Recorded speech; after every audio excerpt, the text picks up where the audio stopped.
Wah di sini sih nyali tinggi sih, ini gue jujur. Dan dia berhasil ngomong di forum terbuka loh. Berani ngomong di forum terbuka bahwa dia pernah ditegur oleh wakil presiden. Nah ini jadi pertanyaan guys. Siapa nih wakil presidennya nih? Guys seru banget ya, kita baru aja dapat video dari salah seorang tim kita tentang salah satu menteri yang dianggap sebagai menteri terbaik di Republik ini saat ini. Menteri favorit bangsa Indonesia katanya. Tetapi sebelum kita bahas itu, gue belum lihat juga videonya. Ini berhubungan dengan hasil live kita kemarin ya, dengan Kome di Jepang yang intinya di Jepang lagi krisis beras sesuai dengan ramalannya Prabowo nih.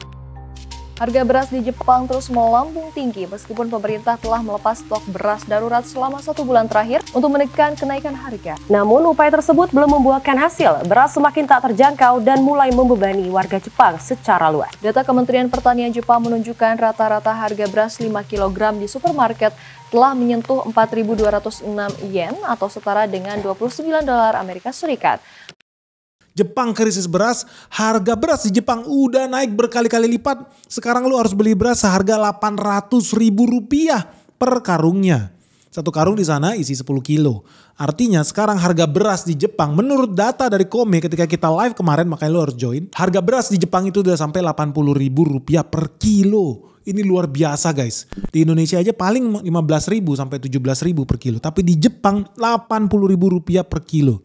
Jepang betul-betul ancur-ancuran nih, krisis beras itu nyata guys. Ngeri nih, ini masalah pangan soalnya. So tunggu apa lagi ya, jangan di skip video ini, yuk langsung kita lihat gimana sih video reaksi dari menteri yang katanya nih yang paling hebat lah di kabinet saat ini, yaitu Menteri Pertanian Amran. Let's check this out. Alhamdulillah setelah 160 hari kami dampingi Bapak Presiden kemarin, ada yang menarik capaian pertanian tertinggi selama merdeka, yaitu lompatannya produksi 62%.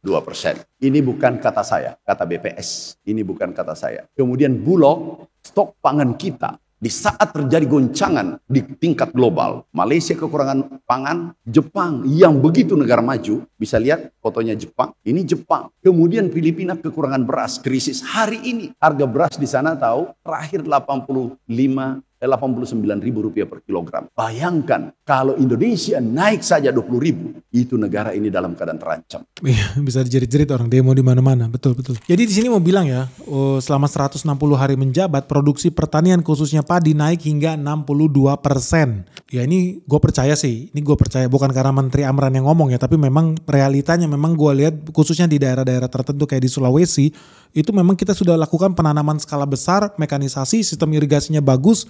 Dan asal-hasil apa? Ya kita mencapai target produksi pangan kita. Ini gue bukan ngadi-ngadi nih. Tapi satu hal yang pasti menurut gue sih orang ini ngerti. Memang menteri yang satu ini memang ngerti dengan bidang yang dia lagi kerjakan. Nah satu hal yang menurut gue patut kita cermati ya.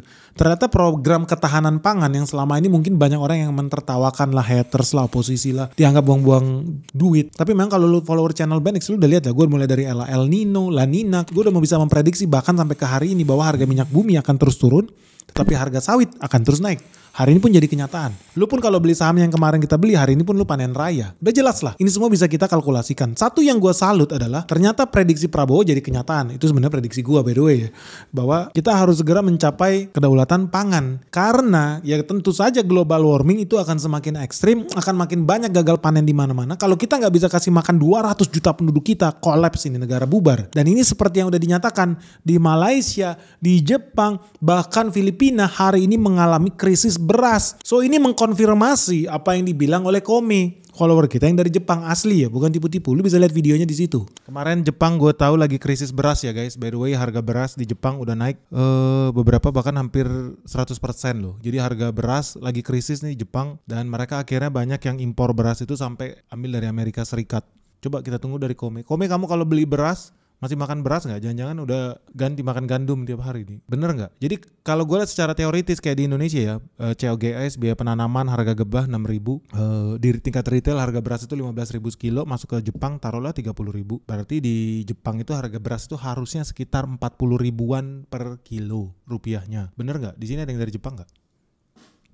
Itulah kebijakan proteksionismenya Jepang, dan ini digugat sama Donald Trump. Makanya Donald Trump itu marah besar ya, karena banyak produk-produk petani Amerika nggak bisa masuk ke Jepang. Masih makan beras om, 10 kilo 800.000 rupiah. Jadi sekilonya 80.000 guys, gila. 100% lebih mahal memang bener kan. Kalau hitungan gua kan 40 ribuan harusnya.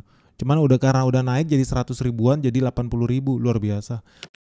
Bahwa apa? Ya faktanya banyak negara pada saat ini berada posisi krisis pangan. Dan gue yakin ya, dalam beberapa bulan ke depan lagi lo akan lihat makin banyak negara yang krisis pangan. Makanya lo jangan heran kalau Benix bersama Bumi Baru itu membuka fruit estate di Kalimantan. This is a good news, kita ciptakan lapangan kerja dan ternyata hasil panennya bagus. Satu-satunya di Indonesia yang bisa bercocok tanam dalam skala besar.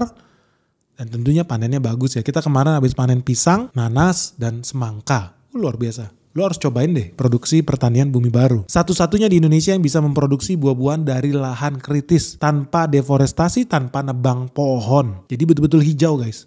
Next. Saya selalu katakan, saudaraku, sahabatku, mulai pengamat, pengusaha, petani, tolong jangan ganggu sektor pertanian. Kenapa? Pertanian bermasalah, negara bermasalah. Dan juga baru-baru ini kita dapat penghargaan terbaik dunia, sektor food security, ketahanan pangan. Ini terbaik dunia setelah 40 tahun. Dan itu dicetak oleh alumni Fakultas Pertanian Unhas. Ini penghargaan tertinggi dunia. Kami diundang ke Brazil, kami ke Arkansas, Amerika, menyampaikan bagaimana bisa mengubah Indonesia krisis menjadi swasembada. Oke, ini hebat sih. Tadinya gue kira penghargaan ngadi-ngadi ya, asal-asal bikin dewe ya. Ternyata penghargaannya itu penghargaan level dunia guys. Dari PBB, unit PBB yang namanya FAO, Food and Agriculture Organization. Jadi setelah 40 tahun nih, Indonesia akhirnya dapat penghargaan terbaik dunia di sektor food security alias ketahanan pangan. Bahkan saking canggihnya nih produksi pertanian Indonesia ya, kita itu sampai diundang loh sama negara Brazil untuk membahas tentang prestasi Indonesia, khususnya yang berhasil mengubah situasi krisis karena kita impor, hobinya impor bahan pangan, tapi sekarang menjadi swasembada. So menurut gue ini salah satu hal yang penting sih buat seorang pemimpin ya, untuk bisa melihat, memprediksi, bahkan mengambil tindakan antisipatif sebelum krisis itu terjadi. So this is one of our good things. Jarang-jarang lo gue muji-muji menteri, jujur aja lo tau lah, jarang banget gue muji-muji menteri, tapi jujur buat yang satu ini oke lah, ini oke. Asli, karena sudah bertahun-tahun ya Indonesia ini gagal produksi pangan, gagal produksi beras, gagal produksi jagung, gagal sapinya, semuanya kita impor lah. Sekarang kita mendapatkan good news bahwa ternyata orang Indonesia itu bukan bisanya impor doang, enggak. Orang Indonesia itu juga bisa berproduksi dengan efektif, dengan efisien, dengan menggunakan teknologi canggih, mekanisasi.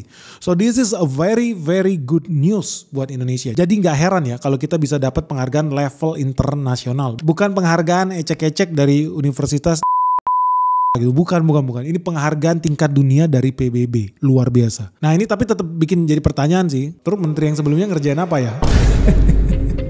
Mantan Menteri Pertanian Syahrul Yassin Limpo divonis hukuman pidana 10 tahun penjara oleh Majelis Hakim Pengadilan Tindak Pidana Korupsi pada Pengadilan Negeri Jakarta Pusat terkait kasus pemerasan dan gratifikasi. Syahrul Yassin Limpo oleh karena itu dengan pidana penjara selama 10 tahun. Kita nggak bahas di sini ya guys ya. Menteri yang sebelumnya ngerjain apa nggak tahu lah kita ya. Mungkin sibuk impor kali ya. Ya udahlah, tapi anyway kita bersyukur lah akhirnya ada secercah harapan ya, ada salah satu pejabat di Indonesia yang punya otak dan punya hati nurani untuk membangun bangsa ini. Kalau enggak kita bisa-bisa krisis beras juga kayak Jepang. Lu bayangin kalau lu harus beli beras harganya 80.000 sekilo. Apa yang terjadi dengan lu? Sebentar guys. Sebelum kita lanjut videonya, good news guys, Sekolah Saham Benix season 7 kembali dibuka nih. Jadi buat teman-teman yang belum sempet join yang season 6, kita sekarang udah masuk ke season ke-7 dan ini seru banget karena tahun ini kita membahas tentang energi terbarukan. So teman-teman tahu nggak, orang kalau ngomong energi di Indonesia ini cuma ada batu bara atau minyak bumi. Tetapi sekarang kita udah masuk ke era di mana saham-saham perusahaan yang prospek itu justru datang bukan dari batu bara lagi, tapi dari energi terbarukan. Dan banyak loh sebetulnya energi terbarukan. Ada lu ngomong minyak sawit, ada namanya gas bumi, ada namanya tenaga surya dari matahari, termasuk tenaga air. Dan masih begitu banyak lagi yang belum kita bahas. Nah makanya di season 7 ini kita akan membahas saham-saham yang sangat prospek, investasi yang menurut gua sangat menarik buat kita pelajari bersama. Hanya di Sekolah Saham Benix season 7 tentang emiten-emiten dan prospek.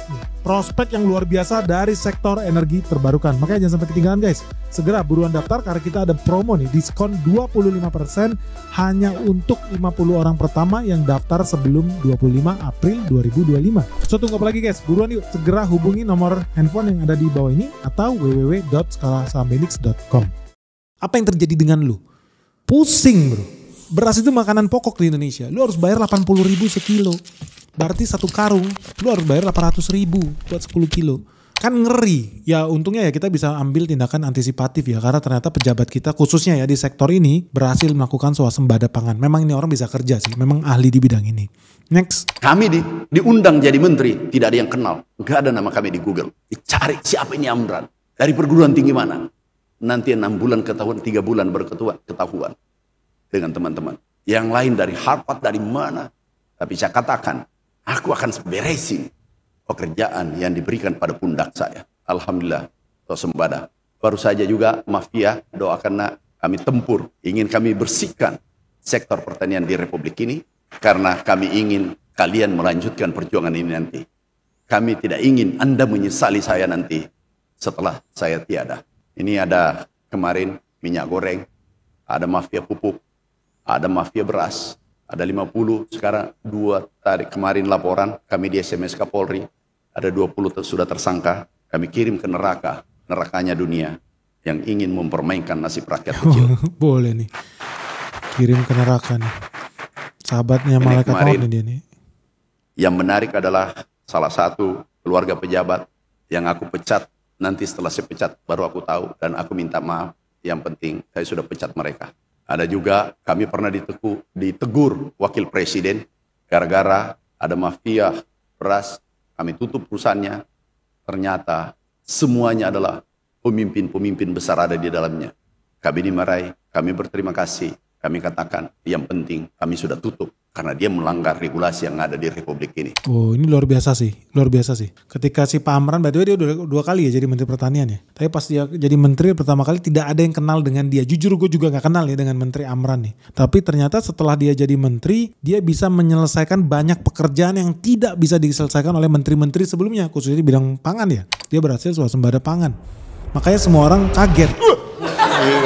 Dan dia juga bilang di sini, dia ngomong belak-belakan, dia berhasil membersihkan 20 mafia beras. Salah satunya yang terlibat adalah keluarga pejabat yang ingin mempermainkan nasib rakyat kecil. Wah, di sini sih nyali tinggi sih, ini gue jujur. Dan dia berhasil ngomong di forum terbuka loh. Berani ngomong di forum terbuka bahwa dia pernah ditegur oleh wakil presiden. Nah, ini jadi pertanyaan guys. Siapa nih wakil presidennya nih? Gue juga gak tahu ya. Kita bisa menduga-duga wakil presiden di Indonesia ada banyak ya. Mantan wakil presiden pun ada banyak. Jadi siapa yang dimaksud oleh Amran? Tapi kita nggak cari drama di sini, tapi cari satu hal yang penting di sini. Apa yang dilakukan Amran itu luar biasa. Yang penting apa? Dia tutup dulu nih perusahaannya. Dia tutup dulu nih mafia-mafia ini. Baru kemudian dimarahin. Tinggal minta maaf. Yang penting udah lakukan yang baik dulu. Pecat dulu, tutup dulu, selesaikan dulu ini. Begitu nanti dipanggil dimarahin ya oke lah. Tapi yang penting perusahaannya udah gak ada. Ini menurut gue nyali tinggi sih. Memang di Indonesia ini yang butuh itu nyali guys. Tadi kita habis meeting nih sama salah satu direktur ya. Mantan direktur BUMN besar di Indonesia. Dia bilang di Indonesia ini memang butuh nyali. Butuh nyali buat lakukan itu. Karena kalau gak dikit-dikit ini anaknya pejabat ini anaknya pejabat itu. Ini ponakannya si Anu. Ini cucunya si Anu. Was, habis udah satu silsilah itu dibawa. Ponakannya si inilah, tetangganya si ini. Lama-lama anak dari budenya kakek saya. Kan ribet juga gitu kan. Gimana caranya bisa kerja dikit-dikit. Gak boleh ini, gak boleh itu. Tapi di sini kita bisa lihat orang ini punya nyali nih. Ini hebat. Ini hebat. Cuman moga-moga ini bukan jadi komentar yang menjadi bola panas ya. Orang jadi nyari nih. Siapa ya wakil presiden yang membackingi mafia beras tanah air? Moga-moga gak begitu lah. Karena kita pengen lihat menteri kita yang bisa kerja ini itu panjang lah perjalanannya. Karena tantangan di depan itu masih banyak guys.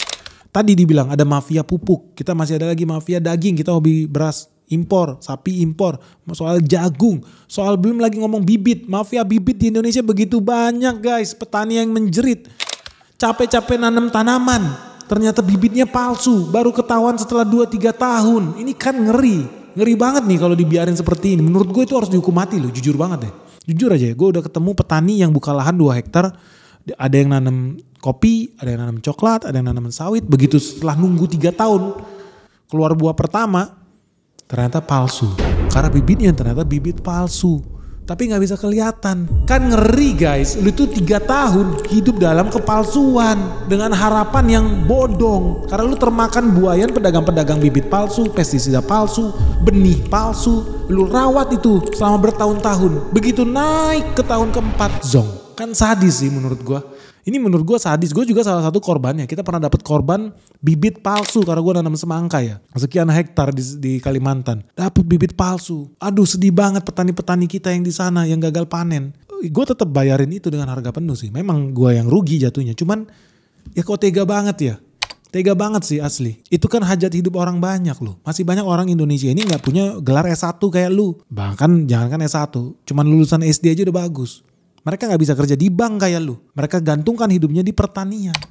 Tiba-tiba kena pupuk palsu, bibit palsu, benih palsu. Udahlah tolonglah Pak Menteri ini semua tolong diberesin. Kalau enggak apa? Negara kita bakal terus-menerus jadi negara miskin, korban mafia yang kayak pejabat-pejabat itu juga. Semoga lah ini kita segera terbebas lah dari neraka ini guys. So teman-teman menurut lu gimana ya? Kalau lu melihat ini is this another good news? Apakah ini kabar baik? Bagi bangsa kita akhirnya adalah menteri kita yang bisa kerja ya. Dari kemarin kan menteri kita aduh asal jeplak aja gak ada yang bener. Tapi akhirnya ada secerca harapan lah di Republik ini. Selain Gubernur Kang Deddy Mulyadi.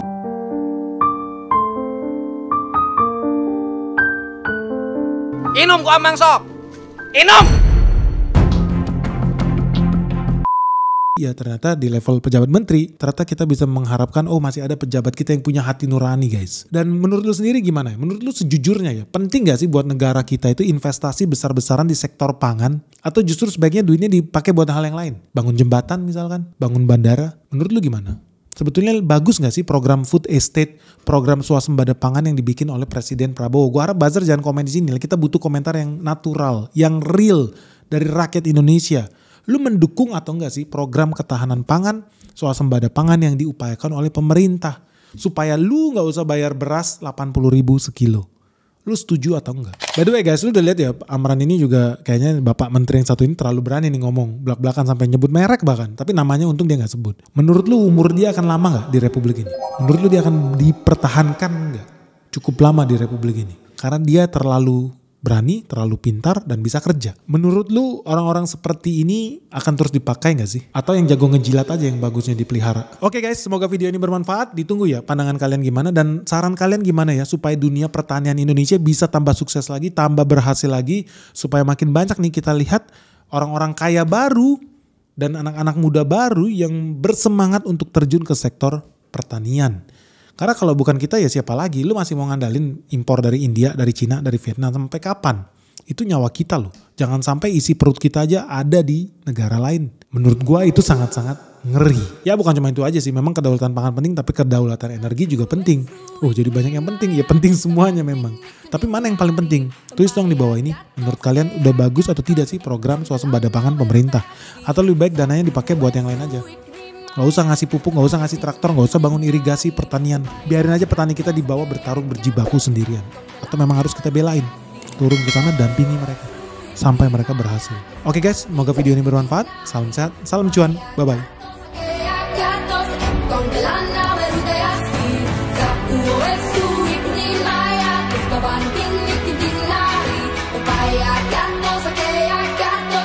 Con te la nave ruta